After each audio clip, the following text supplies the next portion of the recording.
이 세상에 나와 똑같은 사람은 단 한 명도 존재하지 않는다는 이 당연한 사실. 하지만 가만히 들여다보면 참 신기하지 않나요? 그래서 각자의 인격체가 하나의 예술작품이라고 불리우나 봅니다. 이번 사연 어떤 이야기가 펼쳐질지 기대하면서 다 함께 만나보러 갈까요?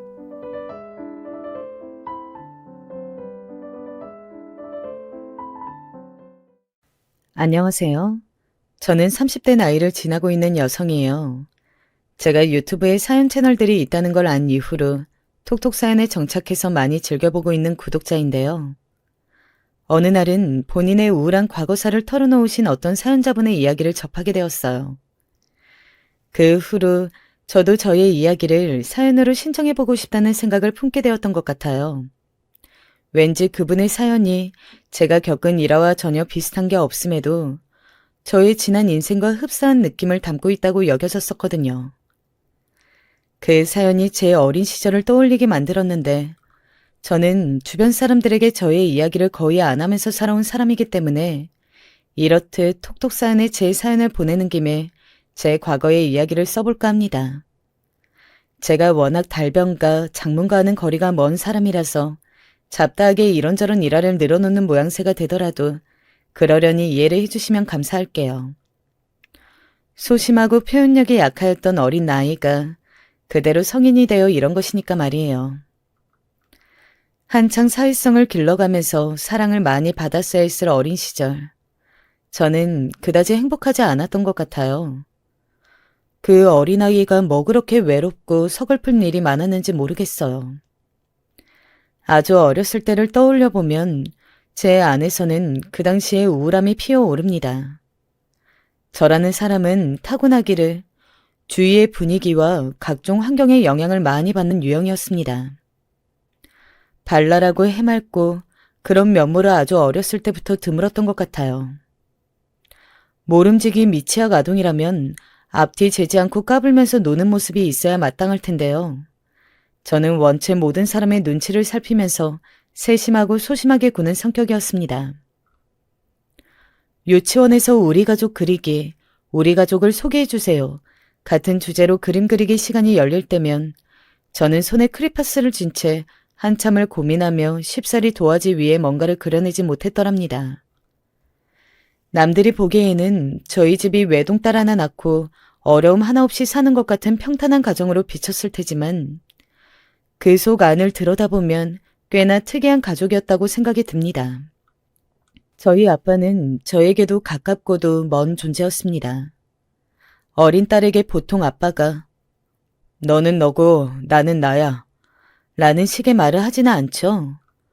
그래서 저희 집이 뭔가 특이했다는 거예요.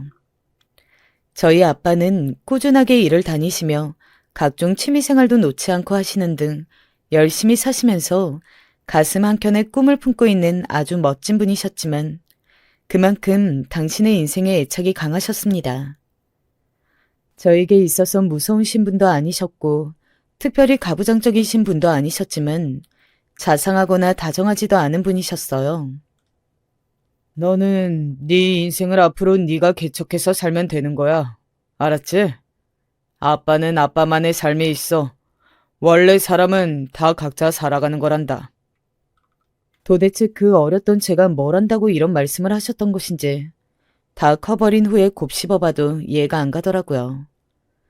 그래서 저희 아빠는 저한테 어딘가 어려운 존재였어요. 가끔 길거리에서나 대형 마트에서 어린 딸의 손을 잡고 걸어가는 아빠들의 모습을 보면 저는 제 어릴 때가 생각나서 기분이 참 싱숭생숭해지곤 합니다.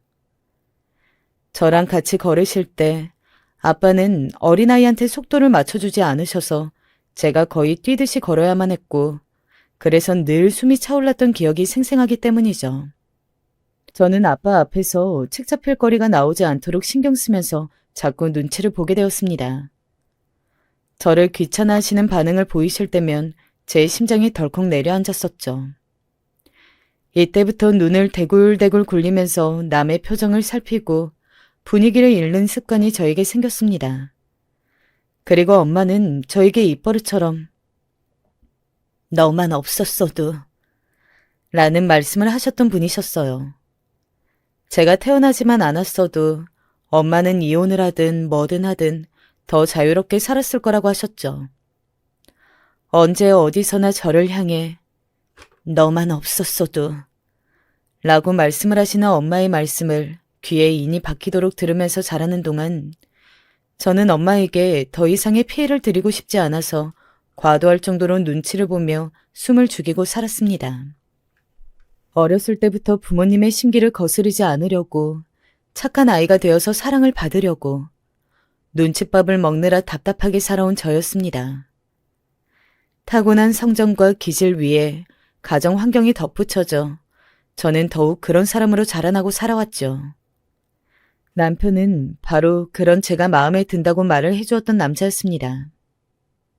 나는 네가 순딩이라서 좋더라. 헌신적이기도 하고 성질 더럽고 드세고 자기 주장 강한 다른 여자애들과는 달라도 한참 다른 것 같아. 어떻게 너같이 착하고 예쁜 여자가 있는 줄 모르겠어. 나는 처음 너 봤을 때부터 네가 눈에 확 들어왔던 것 같아.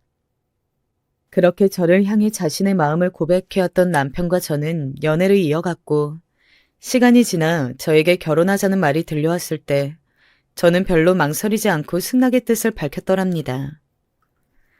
저의 내성적이고 소극적인 모습을 좋게 봐주고 그런 것들이 저의 장점이라고 여겨주는 남자랑 결혼하게 되어서 행복한 마음이 더 컸던 것 같아요. 남들은 어떤 식으로 결혼해서 사는지 제가 속속들이 알지는 못하지만 어쨌거나 남들 수준으로 신혼생활을 시작하였다고 여겼습니다. 굉장히 평범한 일상이라고 여겼고요.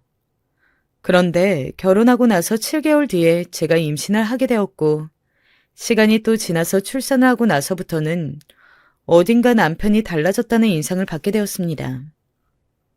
너는 왜 그렇게 사람이 매사에 답답하냐?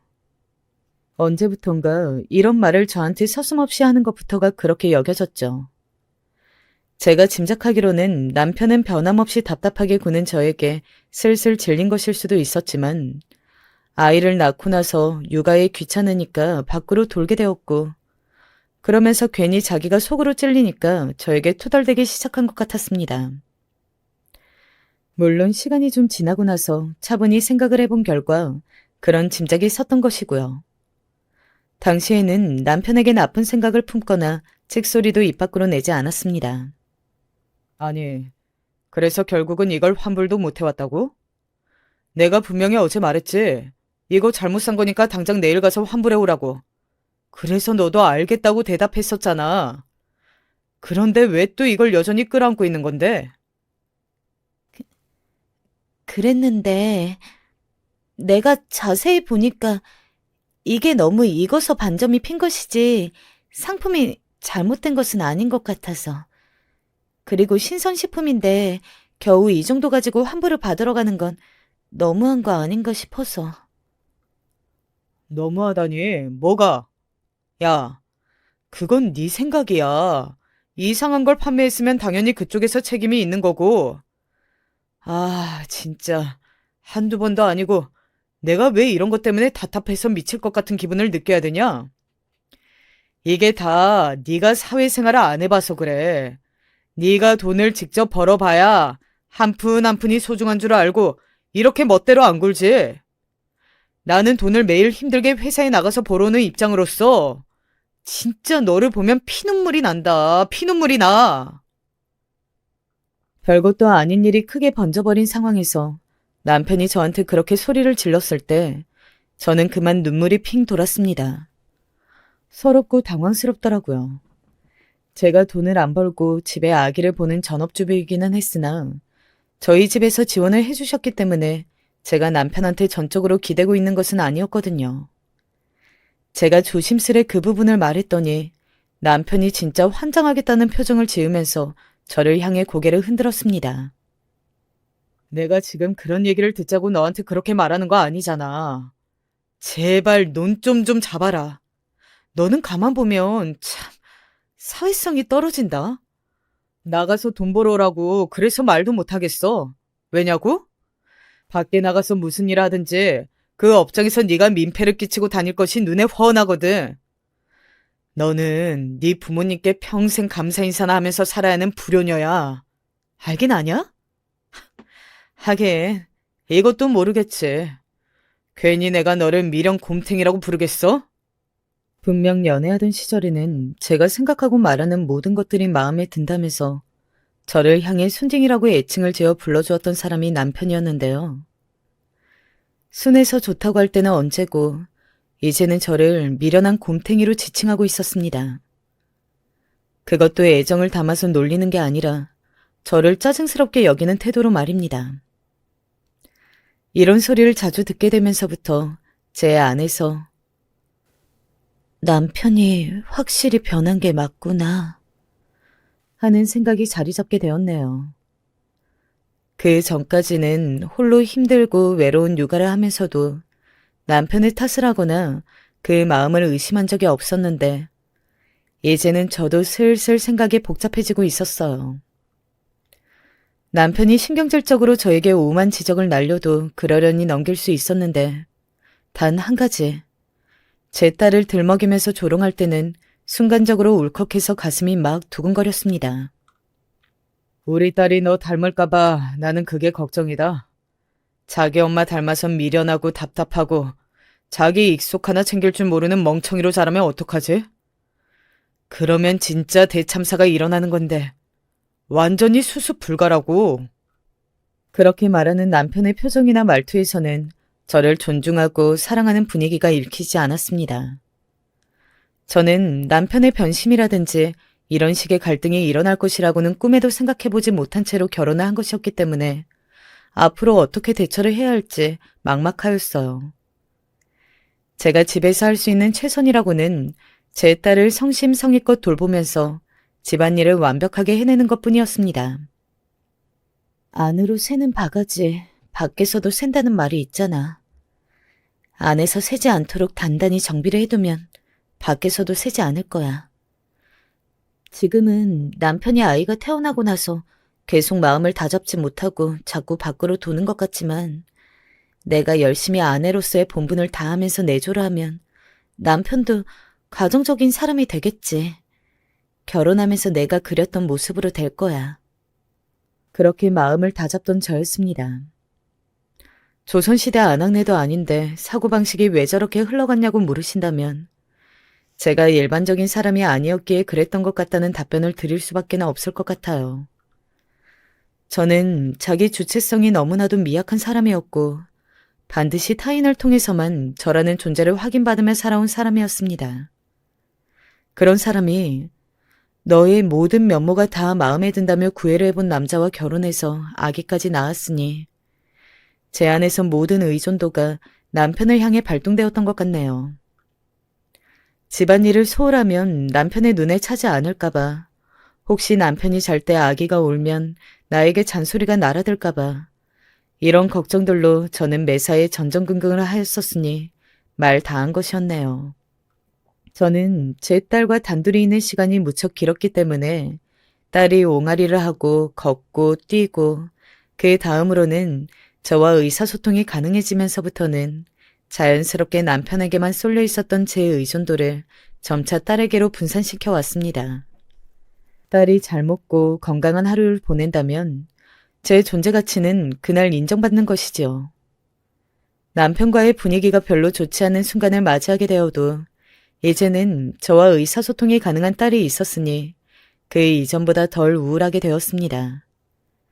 하지만 딸에게 의존도를 키워가면서 점차 변해버린 남편의 괄시를 버텨내고자 했던 저의 바람에 균열이 생겨났어요. 미진이가 어린이집에서 친구한테 맞고 왔다는 게 사실이야?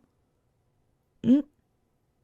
어, 사실이기는 한데 친구랑 놀다가 서로 오해가 생겨서 그런 거였대. 별일 아니야. 별일이 아니기는 지난주에도 이런 비슷한 일이 있지 않았냐? 나는 우리 딸 최고로 키워주고 싶어서 뼈 빠지게 일을 하고 있는데 정작 우리 딸은 어린이집에서 만만한 아이로 찍혀있고 자주 괴롭힘을 당하고 있다 이거지? 만만한 아이라니. 자주 괴롭힘을 당하고 있다니. 그거 전부 다 아니야. 내가 다 해명할 수 있어. 내 얘기를 좀 들어봐. 아, 됐어. 또 쓸데없는 감정 호소만 구구절절 늘어놓겠지. 사실관계만 똑바로 말하면 되는데 감정에만 치우쳐서 헛소리를 늘어놓는 네 말버릇은 이제 질려. 만약 미진이가 아직 자기 의사표현을 못하는 상태였다면 진짜 억울했겠다. 자기를 잘못 키우고 있고 자기 편은 들어주지도 않는 엄마의 만행을 나한테 알릴 수도 없었을 테니까. 또 이렇듯 별거 아닌 일이 남편을 통해서는 크게 부풀어졌고 그 비난의 화살표는 저에게로 꽂혀왔습니다. 저는 제 딸이 남편에게 이야기를 이상한 쪽으로 전달한 것일까 봐서 걱정하였지만 그것은 기우였어요. 남편은 제 딸이 일을 말하면 씹으로 부풀리거나 딸이 꽃에 대해서 말하면 풀에 대해 말하는 것으로 해석하는 등 일부러 과장을 섞어서 왜곡을 하여 저에게 써먹었습니다. 이를테면 일종의 이간질이나 다름없었어요. 저는 저에게 너무나도 소중한 딸과의 관계를 어그러뜨리고자 하는 남편의 작태를 이해할 수 없었고 정말 가슴이 아팠습니다. 이럴 때 내가 할 수 있는 거라면 역시 남편을 좀 더 성의껏 내조하고 딸을 더욱 살뜰히 보살피는 것밖에 없겠지. 저는 또다시 작은 세상에 갇힌 결론만 내렸고 남편이 저를 두고 자식 교육 똑바로 못 시키는 무능한 엄마. 애가 너를 닮을까봐 무서워 죽겠다. 면서 신랄하게 비난을 이어갈수록 집안에서 더더욱 초라한 존재가 되어갔습니다. 어느새 남편 앞에서는 숨소리 하나 허투루 내뱉지 않은 제가 되어 있더군요. 저는 나로 인해 이 사람의 기분이 지금 나빠진 것이면 어떡하나 하는 걱정에 매 순간 사로잡혀 있었습니다. 지금은 이게 전혀 정상적이지 않다는 것을 알지만 당시에는 그렇게 구는 것이 저한테는 숨쉬듯이 자연스러운 행위였으니까요. 남편이 밖에서 뭐라고 다니는지 의심이 피어오르는 순간에는 아무 잘못 없는 사람을 내가 의심하고 있는 것이면 어떡하지? 그럼 내가 잘못을 저지르고 있는 것인가? 하는 걱정에 어쩔 줄은 몰라 했어요. 저는 결국 이런 쪽으로든 저런 쪽으로든 아무런 확실한 노선을 잡지 못하고 안절부절 해대기만 하였던 것입니다. 그러던 어느 날 이토록 유약하고 정신이 산만하였던 불쌍한 저란 여자에게 청척백력 같은 진실이 다가왔습니다. 설마 싶었는데 정말 남편이 바람을 피우고 있었어요. 그냥 알고 지내는 사이일 거라고 애써 제 안에서 포장지를 열심히 해왔건만 그런 수고의 보람도 하나 없이 정말 그 여자랑 남편은 연인관계였습니다. 차라리 나이가 많이 어리거나 얼굴이 끝내주게 예쁜 여자였다면 어땠을까 싶은 생각을 해보았습니다. 왜냐하면 남편이 바람을 피우고 있었던 상대는 저보다 고작 1살 어린 여자였고 제가 남의 외모를 평가할 주제는 못 됩니다만 객관적으로 따졌을 때 누가 봐도 예쁜 얼굴과는 거리가 좀 있는 여자였기 때문입니다. 그렇다고 몸매가 대단하게 빼어난 것도 아니었어요. 집이 엄청난 부자도 아니었고 학벌이 굉장한 것도 아니었으며 직업의 배경이 훌륭한 것도 아니었습니다. 그래서 제가 처음 그 상간녀와 남편의 관계를 정확히 알게 되었을 때 머릿속에 이 의문부터 가장 먼저 품었던 것이에요. 왜? 도대체 왜? 무슨 이유에서 그 여자랑 바람을 피우는 거야? 토끼 같은 귀여운 어린 딸과 자기만 아는 바보 같은 조강지처를 두고선 바람을 피울 만큼의 굉장한 매력이 그 상간녀에게 겉으로 보이는 조건에는 없었기 때문에 저는 무척 혼란스러웠습니다. 어디 마음 터놓고 상담을 청할 사람이 없어서 인터넷을 검색해가면서 저와 같은 경우에 처한 사람들의 이야기를 접해보았어요. 가장 중요한 것은 불륜 피해를 당한 장본인, 바로 저의 마음이라는 것을 인터넷 검색을 통해서 알게 되었습니다. 그리고 저는 곰곰하게 생각을 해보았어요. 남편의 바람이 진실로 드러난 이상 제가 어떻게 하고 싶은지 말입니다. 솔직한 심정으로 내린 결론은 남편과 이혼하고 싶지 않다는 것이었어요. 저는 무조건 가정을 지키고 싶었어요. 남편은 가정의 기둥이고 딸은 가정의 근원이었습니다. 두 사람이 곧 저의 세상이었기 때문에 절대로 이룰 수 없었어요. 그래서 저는 남편의 휴대폰을 통해 몰래 수집한 상간녀의 번호로 용기를 내어 연락을 해보았습니다. 제발 헤어져 주세요. 아시겠지만 저희는 아이가 있는 가정입니다. 아이가 아직 많이 어립니다.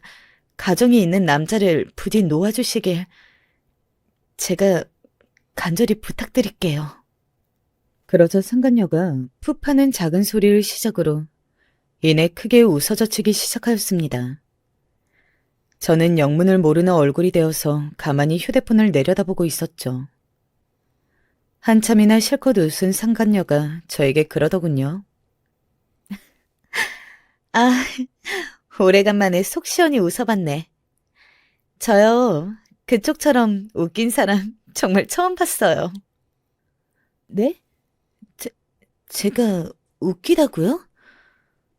저에게는 웃겨드리려는 의도가 없었는데 왜 웃기다고 하시는 건지 이해가 잘 안 가네요. 기어 들어가는 그 목소리만 들어도 저는 웃긴걸요? 가족만 바라보고 헌신적으로 사는 분이신가 보다. 오빠한테 듣기는 했지만 역시 장난 아니시네요. 보통 특이한 게 아니신 것 같아. 그쪽이 불쌍해서 제가 확실하게 말씀을 드리는 건데요. 저는 오빠를 사랑하긴 하지만 전혀 안달이 나지 않았어요. 저한테 푹 빠져서 매달리는 건 오빠 쪽이에요. 바로 그쪽 남편이 저한테 미쳐서 지금 이러고 있는 거라고요. 그렇다고 해도 저희 남편한테 헤어지자고 말씀을 잘 해주신다면 그러면 되지 않을까요? 어머, 내가 왜요? 나는 오빠랑 노는 게 너무너무 재밌는걸요? 대화도 잘 통하고 같이 있으면 즐거워요. 잘 놀다가 그쪽에게 다시 돌려줄지 아닐지는 모르겠지만 어쨌든 계속 만나보려고 해요. 상간녀가 발랄하게 떠드는 목소리를 들으면서 제가 눈물을 흘렸습니다. 훌쩍이는 소리를 들었는지 상간녀는 혹시 지금 우는 거냐면서 너무 웃긴다면서 저를 조롱하였어요. 저는 자존심이고 뭐고 다 상관하지 않은 채 흐흐거리며 우는 소리로 상간녀에게 제발 부탁이니까 남편하고 헤어져 달라는 말을 반복해서 하였습니다. 원한다면 찾아가서 무릎이라도 꿇고 빌 테니까 사람 하나 살리는 셈 치고 제 부탁 들어달라는 말까지 했어요. 그런데 싹 다 무시를 당하였고 전화를 끊기 전에 상간녀는 저에게 이런 말을 남겼습니다. 혹시 본인이 되게 정신병자 같다는 거 알고 계세요? 말하는 소리 들어보면 절대 정상 아니에요. 와, 진짜 세상에 뭐 이런 여자가 다 있지? 오빠가 나한테 왜 빠졌는지 그쪽하고 대화를 잠깐 나눠보니까 바로 알 것 같네. 내가 남자라도 그쪽 같은 여자하고는 살기 싫을 거예요. 바람핀 오빠의 잘못이 아니라 바람을 피게 만든 그쪽의 잘못이니까 반성이나 하시죠? 그럼 이만 끊을게요. 번호는 차단할 테니 연락하지 마시고요. 통화가 종료된 휴대폰 화면을 정말 과장 하나 안 보태고 5분 가까이 보고 있었던 것 같아요. 그저 멍하게 휴대폰 액정만 쳐다보면서 방금 제가 무슨 일을 겪은 것인가 하는 생각을 한참 하였습니다. 상간녀에게 조롱과 폭언을 들은 게 가장 충격이었는지 아니면 남편이 상간녀에게 전적으로 매달리고 있다는 사실에 좌절한 것이었는지 그것도 아니면 정신병자 같다는 말을 들은 것에 상처를 입은 것이었는지 어떤 것이 저에게 제일로 강한 타격을 주었는지를 두고 한참 고민을 했었네요. 제가 봐도 저는 정말 범상한 사람은 아니었던 것 같아요. 그런 상황에서 그런 고민이나 하면서 비참하게 눈물이나 흘리고 있었으니 그날 저는 기진맥진하여서 남편에게 도저히 이 문제를 꺼낼 엄두를 못 내었고요. 다음날 저녁에 조심스레 이야기를 시작하였습니다. 바람 피우는 것을 제가 알고 있으며 어린 딸을 위해서라도 그런 부적절한 관계는 빨리 정리해주기를 바란다는 제 마음을 간절하게 전달하였어요. 그런데 제가 구구절절 떠드는 말을 가만히 듣고 있던 남편이 한숨을 푹 내쉬면서 저한테 이러더군요. 정말 괜찮은 여자야. 내가 놓치기 싫은 상대이고 왜 진작 못 만나고 지금에서야 만나게 되었는지 운명을 저주할 정도로 내가 그 사람을 많이 아끼고 있어. 누군가 저에게 그런 말을 해준다면 기분이 들뜰 거라는 가정이 들 정도로 낭만적인 발언이었습니다. 문제가 있다면 그 발언의 대상이 제가 아니라 상간녀였다는 것이었죠. 그래서 어쩔 생각인데? 계속 만나겠다고? 나를 두고, 우리 딸을 두고 어떻게 이럴 수가 있어? 자기가 꾸린 가정에 대한 책임감도 없는 거야? 제가 눈물이 차오른 눈으로 남편을 애절하게 바라보며 그렇게 말을 하였을 때 남편은 저를 정말 지긋지긋한 것을 바라보는 눈으로 응시하면서 차갑게 대답하였습니다. 나는 더 이상 너처럼 미련한 곰 같은 여자랑 살기 싫어졌을 뿐이야. 여우 같은 여자랑 재미있게 살아보고 싶어. 그게 내 진짜 본심이야. 너한테 들키지 않았더라면 내가 먼저 이 사실을 밝히지는 않았겠지만 이왕 이렇게 되었으니까 내 진심을 알려주는 거야. 미안한데 더 이상 너한테 어떤 매력도 못 느끼겠다. 넋이 나간 채로 굳어버린 저를 내버려둔 채 남편이 먼저 자리에서 일어났습니다. 저는 홀로 식탁에 앉아서 조용히 눈물을 닦아냈어요. 고작 매력을 못 느끼겠다는 이유로 저를 배신하고 싶다는 남편의 말에 현실을 부정하고만 싶었어요. 저는 남편을 위해서 하나부터 열까지 모든 집안일을 다 하였고 제가 저의 뱃속에서 품어내서 세상에 내보낸 딸의 육아도 남편에게 도와달라는 말 한마디 없이 모든 역경을 스스로 이겨내며 해왔습니다. 저도 처음 엄마가 돼본 것이었기에 지식이 없었고 서툴렀지만 감내야만 하는 것이라고 저 자신을 다독이며 지나왔던 가정이었어요. 남편을 위해서였죠. 저의 모든 면모가 좋다고 말해준 남자를 위해서 완벽하게 내조를 해왔습니다. 끼니마다 남편이 좋아하는 반찬들을 정성스레 직접 만들어 내놓았고 남편의 속옷이며 양말까지 세심하게 다루며 관리를 해왔습니다. 그렇기에 더욱 이제는 너의 그런 모습들이 질렸다. 고 선언을 해온 남편의 태도가 본심이 아닐 거라고만 믿고 싶었습니다. 지금까지 남편을 위해서 해온 모든 것들이 다 부질 없었던 것이라고 저의 존재가 아무것도 아니었다고 여겨지는 것만 같아서 정말 미칠 것 같았어요. 어떻게든 긍정적으로 생각을 해보려고 하였지만 저의 그 무력한 습관을 멈추어버린 것은 다름 아닌 제 딸이었습니다. 저에게는 이제 남편 못지않게, 아니 어쩌면 더욱 소중한 존재가 있었죠. 바로 제 딸을 보면서 내가 이렇게 비참한 모습만 보이면 우리 딸이 과연 행복해할까? 라는 슬픈 질문을 떠올렸습니다. 만약에 남편이 저랑 꼭 이혼해야겠고 딸을 포기하지도 않겠다고 한다면 저는 남편과 딸을 모두 잃을 수도 있는 일이었어요. 안 돼. 그것만은 절대로 안 돼. 내 딸은 내가 지킬 거고 반드시 내가 키울 거야. 오랜 세월 축적되어 있었던 뿌연 안개가 처음으로 옅어지면서 저로 하여금 똑바로 앞을 보게 만들었던 순간이었습니다. 딸을 지켜야 한다는 생각이 강하게 들자마자 저는 그 이후로 남편을 향해 경계태세를 발휘하게 되었어요. 저에게서 절대적인 신과 같았던 존재가 바로 남편이었는데 이제는 어느덧 저에게서 소중한 딸을 빼앗아갈 수도 있는 적으로 느껴지고 있었습니다. 딸을 지킬 작정으로 저는 남편의 동향을 예의주시하였고 그런 저의 변화를 감지한 남편은 저를 비웃었습니다. 꼴에 또 자기가 애엄마라고 그러나 본데 어림도 없지.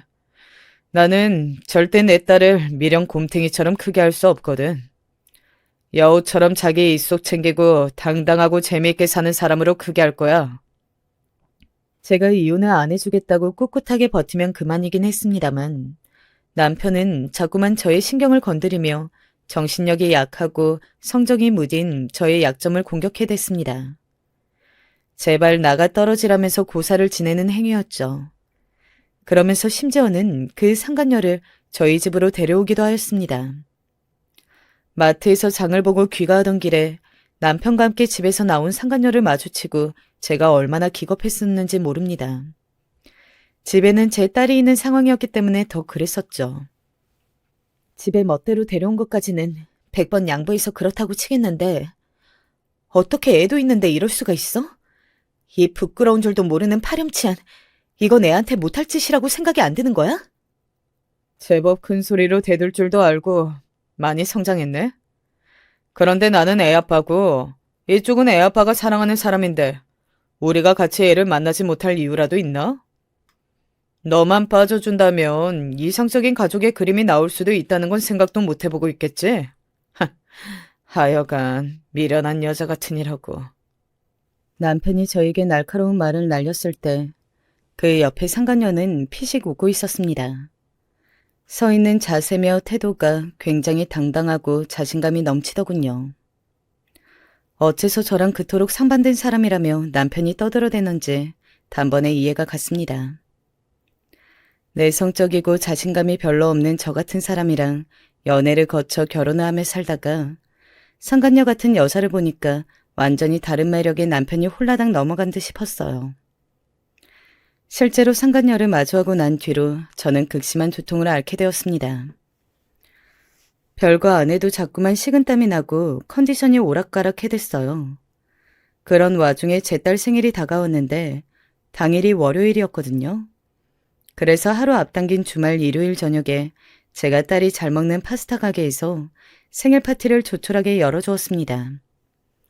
딸이 친하게 지내는 친구 3명도 불렀고요. 그 아이들의 엄마들이 먼 곳 가는 거 아니니까 믿고 맡긴다고 하면서 저에게 보내주어서 어른은 저밖에 없었습니다.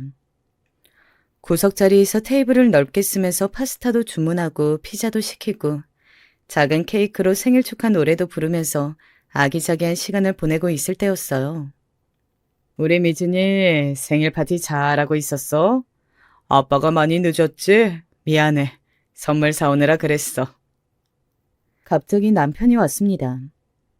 당연히 여기서 딸이랑 생일 파티를 할 거라는 걸 남편도 알고 있었지만 저는 같이 하자는 말을 꺼낸 적이 없었고 제가 독단으로 벌린 일이었거든요. 또한 남편은 상간녀랑 데이트를 할 것으로 보였기 때문에 제가 애써 외면을 하면서 딸이랑 오붓하게 시간을 보내겠노라고 굳은 각오를 다졌었습니다.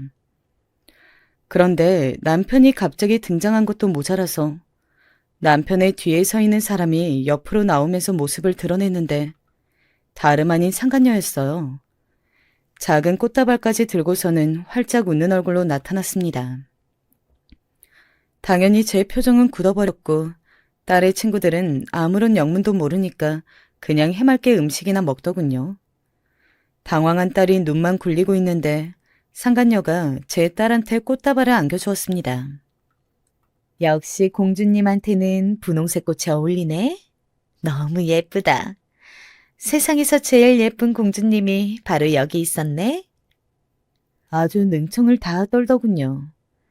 그런데 제가 속에서 울컥 올라오는 화를 다스리고 있을 때 포착해버린 장면이 있었습니다.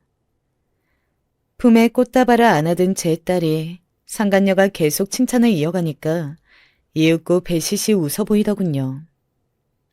공주님이라느니 너무 귀엽고 예쁘다느니 깜찍하다면서 온갖 미사여구를 동원하여 상간녀가 칭찬을 해댔는데 그 말이 제 딸이 듣기 좋았나 봐요. 나는 남들 앞에서 내 딸을 저렇게 칭찬해주고 추켜 세워본 적이 없었는데 갑자기 얼굴이 화끈거리면서 출처머를 속상함이 밀려들었습니다. 당장이라도 눈물이 나올 것 같아서 고개를 획 돌렸다가 그것으로도 부족해서 화장실로 피신했었네요. 눈물을 수습하고 화장실에서 나왔더니 남편이 보였습니다. 우리가 마저 시간 보내고 미진이 친구들도 집으로 보내줄 테니까 너는 이만 가봐. 뭐라고? 내가 준비한 시간인데 왜 멋대로 끼어들어서 빼앗아가는 거야? 그리고 자기 딸 생일에 바람 피우고 있는 여자를 데리고 온 거 정말 미친 짓이라고 생각해. 네가 원한다면 남아있어도 크게 상관은 없어. 근데 우리는 너를 위해서 권하는 거야. 너도 지금 자리를 뜨는 편이 훨씬 낫지 않겠어? 남편이 자기 아내인 제 앞에서 상간녀와 자신을 묶어서 우리라고 지칭하고 있었습니다. 저는 딸만은 절대로 내어줄 수 없다는 확고함으로 물러서지 않았어요. 사실 속으로는 상간녀를 상대하기가 두렵고 무서웠지만 겉으로 티를 내면 정말 끝일 것 같아서 애써 표정 관리를 해댔습니다. 이날 너무 극심한 스트레스를 받아서 그런 것인지 밤에 잠을 못 이루었고 새벽에는 화장실로 가서 먹었던 것을 다 토해내야 했어요. 그 후에도 계속 건강 상태가 안 좋아서 내과를 갔다가 다음번에는 대학병원까지 가게 되었고 저는 그곳에서 엄청난 사실을 알게 되었습니다. 제가 위암 환자라는 사실이었습니다. 지금 처한 상황도 충분히 힘들어서 정신이 나가버릴 것 같은데 암이라니. 저란 사람이 도저히 감당할 수 없는 일이었습니다. 제가 아는 한 가족력에 암이 없었고 저는 소심한 성정을 따라서 식습관마저 자극적인 걸 즐기지 않아온 사람이었습니다.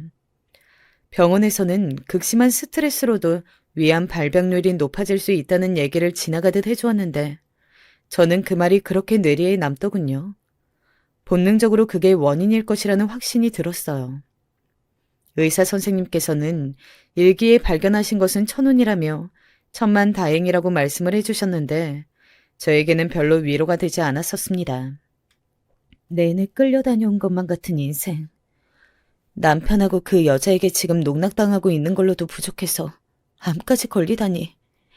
이 세상에 나처럼 바보 같으면서 불쌍하기도 한 사람은 또 없을 거야.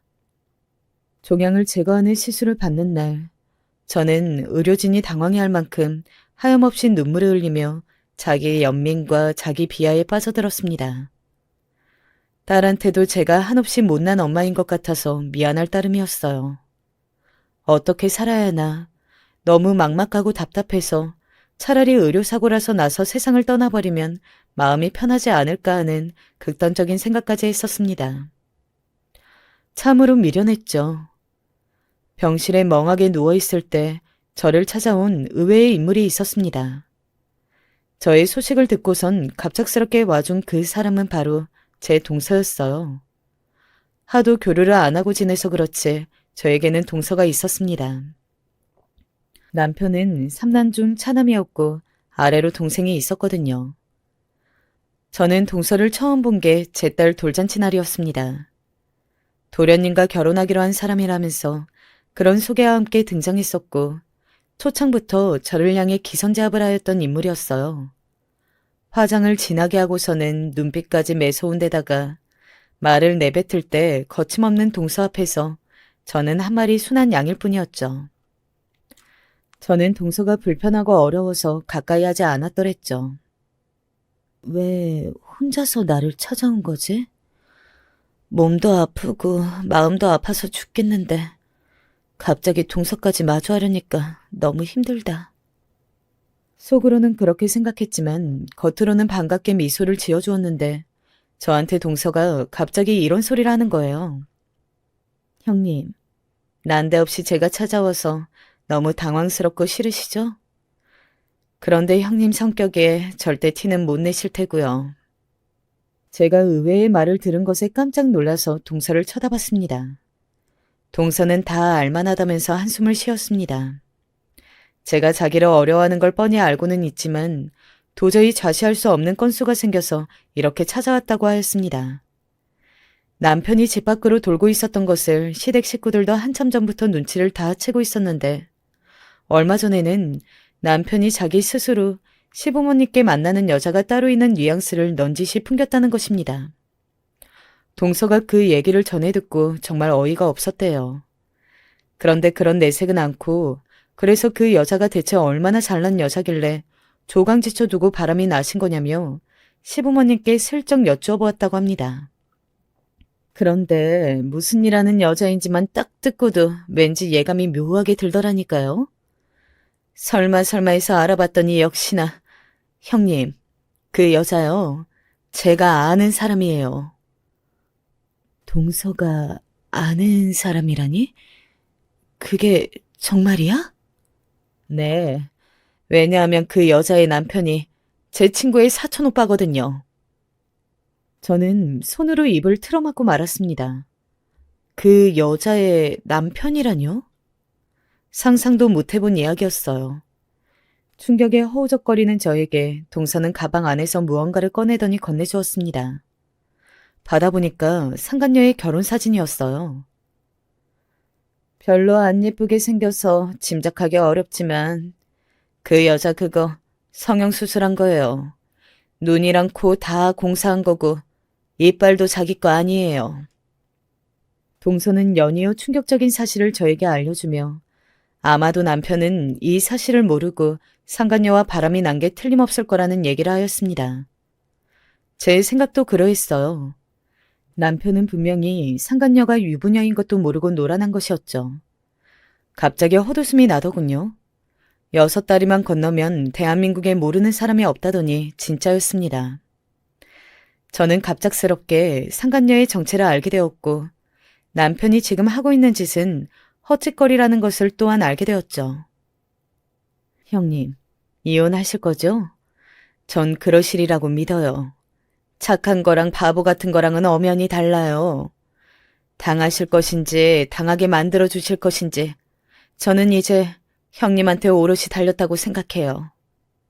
동서가 조심스레 제 손을 잡아오면서 그렇게 말을 하는 순간 저는 주책맞게도 눈물을 흘리고 말았습니다. 제 안에서 남편이란 존재를 떠날 보낼 준비가 되었다는 것을 스스로 느낄 수 있었어요. 이제 문제는 그것을 어떻게 실행하냐였죠. 저는 이 놀라운 사실을 알려준 동서에게 고마웠고 그래서 제 딴에는 엄청난 용기를 내어 지금까지 있었던 일을 이야기해 주었습니다. 동서가 자기 일처럼 분노해 주어서 저는 몸둘 바를 몰랐네요. 동서와 이런저런 대화를 하면서 생각을 해봤는데 제 쪽에서 태도를 바꾸어 남편에게 이혼을 하겠다고 그러면 남편이 상간녀에게 버림을 받을 가능성이 높았습니다. 왜냐하면 상간녀는 제가 절대로 남편하고 이혼을 안 해줄 여자라고 생각해서 지금까지 남편이랑 놀아난 것이기 때문입니다. 제가 어떤 유형인지 초반에 파악을 마친 후 누울 자리를 보고 발을 뻗었던 것이죠. 동서의 조언을 받은 저는 아주 간단하면서도 약은 수를 쓰기로 했습니다. 지금까지 나를 미련한 곰탱이라고 비웃었지? 내가 진짜 여우의 재간이 뭔지 보여줄게. 저는 태어난 이후 자기 때문에 혹시 암에 걸렸다고 제가 따지고 들까 싶어서 저의 눈치를 보고 있는 남편의 상황을 읽었습니다. 수치를 모르는 남편 같은 인간이 조금이라도 제 눈치를 웬일로 보고 있는 지금 이 시기가 적기라는 생각이 들었어요. 생각 많이 해봤는데 내가 그 여자를 어떻게 이기겠어. 나는 사랑을 받지도 못하는걸. 나는 그냥 우리 딸이나 키우면서 조용히 살고 싶은 바람이야. 제가 슬쩍 그런 식으로 운을 띄웠더니 남편이 화들짝 놀랐습니다. 제 입에서 이혼을 해주겠다는 말이 나올지는 전혀 몰랐었나 봐요. 그런데 우리 딸 미진이는 내가 키우면 안 될까? 애가 아직 초등학교도 안 들어갔는데 아무래도 엄마의 손길을 받는 게 가장 나을 때잖아. 그리고 당신도 그 여자랑 불륜관계를 벗어나 정식으로 시작하려면 둘만의 시간을 갖는 게 낫지 않겠어? 우리 딸은 초등학교에 들어가고 나서 당신한테 보내도 늦지 않다고 생각해. 제가 체념한 기색으로 옅은 미소를 지으면서 말하자 남편이 홀린 듯이 고개를 끄덕여댔습니다. 집도 포기하고 나갈 테니 매매 시세의 반을 현금으로 달라고 했어요. 그만큼 현금까지는 수중에 모자라다는 얘기에 당장 나오는 대출 싹 받아서 입금해달라고 하였습니다. 그리고 제가 쓰던 물건이며 가전제품은 전부 가지고 나가겠다고 하면서 남편의 앞에 이혼 서류를 내밀었어요. 지금이 아니면 내 마음 변할지도 몰라. 당신도 알지? 나 당신 없으면 세상을 혼자 못 사는 사람이야. 이런 내가 당신의 진짜 사랑을 위해서 희생하려고 하는 거니까 내가 이렇게 나올 때 당신도 얼른 이혼하는 게 좋을 거야. 나는 당장 내일 마음이 바뀔 수도 있거든. 남편은 당장 이혼 서류에 먼저 사인을 하였고 소액 대출부터 이것저것을 받기 시작했습니다. 저는 돈을 입금받고 나서야 이혼 서류에 사인을 했네요. 이미 이삿짐 센터랑 바로 계약할 수 있는 월세 매물을 알아두었던지라 제가 그 집에 빠져나가는 건 순식간이었습니다. 일사천리로 진행되는 것에 남편이 당황해하더군요. 아빠보다는 엄마가 편한 어린 딸은 단박에 제품에 안겨들었고 함께 나가서 살기로 하였죠. 이쪽도 상황이 정리가 되는 대로 알려주든지 할게. 이혼해줘서 고맙고 지금까지 미안한 일 많았다. 남편이 격염쩍게 그러는 것에 저는 눈물이 나오지 않는 스스로를 신기하면서 서글픈 표정을 꾸며냈습니다. 제 딸을 지키고 남편에게 복수를 할 수 있다면 저는 그것으로 된 것이었죠. 내가 말했던 대로 그 여자에게는 아직 비밀로 했지? 이혼했다는 소식을 깜짝 선물로 주면 분명히 그 여자가 엄청 좋아할 거야. 둘이 잘 어울려. 앞으로 잘 살아. 나한테는 둘 이야기로 연락하지 말고. 저는 홀가분하다는 표정을 다 감추지 못하고 싱긋 웃으면서 돌아섰어요. 남편은 저의 권유를 받아들여서 상간녀에게 성급히 이혼 소식을 밝히지 않았고 깜짝 선물로 밝힐 작정이었습니다. 제가 저의 딸과 집값의 방과 모든 살림살이를 챙겨서 떠나고 난 이후 남편은 상간녀에게 프로포즈를 했다고 합니다. 꽃까지 사들고 나랑 결혼해 줄래? 라고 했다는데 그 앞에서 상간녀가 까무러쳤다네요. 설마 제가 이혼을 해줬을 줄이야. 상간녀로서는 상상도 못하고 있었던 것입니다. 왜 자기한테 말도 안 하고 멋대로 이혼을 했냐면서 상간녀는 화를 냈고 프로포즈를 위해서 옷도 빼입고 한쪽 무릎을 꿇고 있던 남편은 어리둥절했다고 합니다. 그때 아마 남편은 직감했을 거예요. 무언가 이상하게 돌아가고 있다는 사실을요. 상간녀는 자기가 유부녀라는 걸 밝히기 싫었는지 남편에게 대뜸 헤어지자고 하였지만 화가 난 남편이 그 이유를 캐묻다가 결국 진실을 알아버렸습니다. 이미 결혼을 했었다니? 유부녀였다니? 그리고 이혼할 생각이 없다고? 이게 다 무슨 개소리야?